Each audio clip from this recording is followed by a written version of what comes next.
Welcome to the Sleep Dives channel. Today we're diving into profound stories by John Willis and Derek Lewis to explore the hidden threads connecting some of the world's biggest successes with some of history's most, well, bizarre stories. It's all about learning to see the systems that are operating just beneath the surface of everything. So let's kick things off with a question that sounds, like a bad joke. What on earth could an iPhone possibly have in common with cats parachuting from the sky? Yeah, I know it sounds completely ridiculous. But trust me, the answer reveals a really powerful way of thinking that has literally shaped our modern world. Okay, to start unraveling this mystery, we've got to look at two of the biggest companies on the planet. We all know their famous founders, right? But their incredible success wasn't built by just one person. No way. It was made possible by these operational masterminds working quietly behind the scenes. And what's so fascinating is the parallel here. Back in the late 90s, both Jeff Bezos and Steve Jobs were facing the exact same massive challenge. How do you scale these huge ambitions? So what did they do? They each brought in an outsider. Amazon got Jeff Wilk, and Apple got Tim Cook.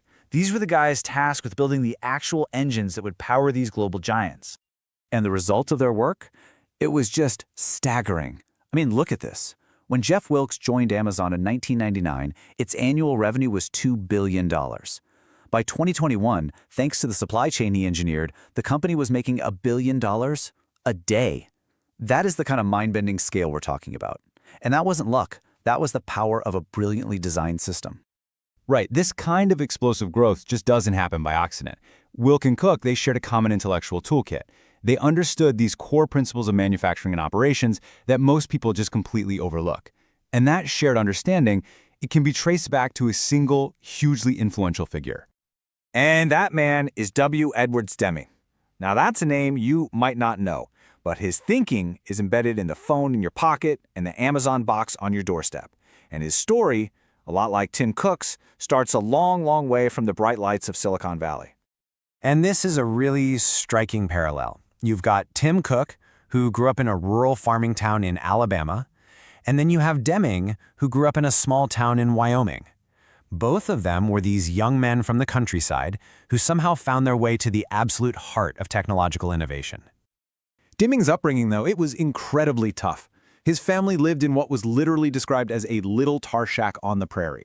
But this hardship, it wasn't just some sad backstory, it forged his character. It made him serious, incredibly diligent, and deeply studious, so much so that he earned the nickname the Professor long before he ever became one.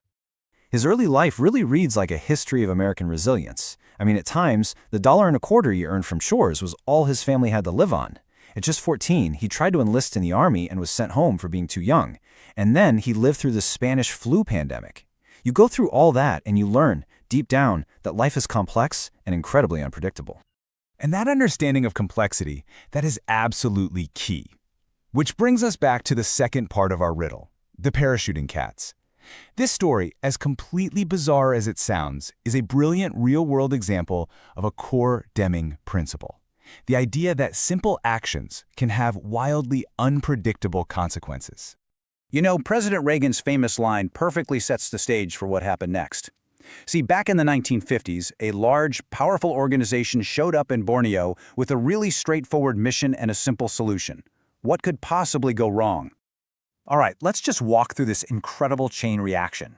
First, the World Health Organization wanted to kill mosquitoes that carried malaria. Simple enough. So they sprayed the pesticide DDT everywhere. And hey, it worked on the mosquitoes, but it also poisoned the local cat population. Whoops! So, with all the cats gone, what happens? The rat population explodes, and with all the rats came the threat of something even worse, the plague. So the final fix was as absurd as the problem they'd created. The Royal Air Force literally had to parachute cats into the villages. I'm not making this up. This wild story is a perfect illustration of a concept called non-determinism. All that really means is that in any complex system, whether it's a jungle, a supply chain, or a business, you can't just pull one lever and expect a single predictable outcome. Every action sends ripples outwards in ways you just can't always see coming. So what this all boils down to is that understanding these complex systems, it's everything. And Deming himself learned this lesson early in his career at a place that connects his work incredibly to one of the greatest achievements in all of human history. I want you to picture this. It's the summer of 1925. A young W. Edwards Deming is working as an intern at the Hawthorne Works, this massive factory complex. This place was the absolute epicenter of new ideas about manufacturing and efficiency, and it was right here that the seeds of his revolutionary theories were first planted. And working there, at that very same time, was a 16-year-old Czech immigrant named Rose Siklar. She was an assembly line inspector, just one of thousands of workers who made that factory run. She's a perfect symbol of the human element inside that giant industrial system. And here is the incredible connection that ties all of this together. Rose Siklar's son was a man named Gene Cernan, an Apollo astronaut, and as of today, the last person to leave his footprints on the surface of the moon. Think about that. The systems thinking that began on a factory floor in Illinois, the very same thinking that would later revolutionize companies like Apple and Amazon, has a direct human link to humanity's final steps on another world. So you go from a tar shack on the prairie to parachuting cats in Borneo to the last footprint on the moon. It really leaves you with a final thought.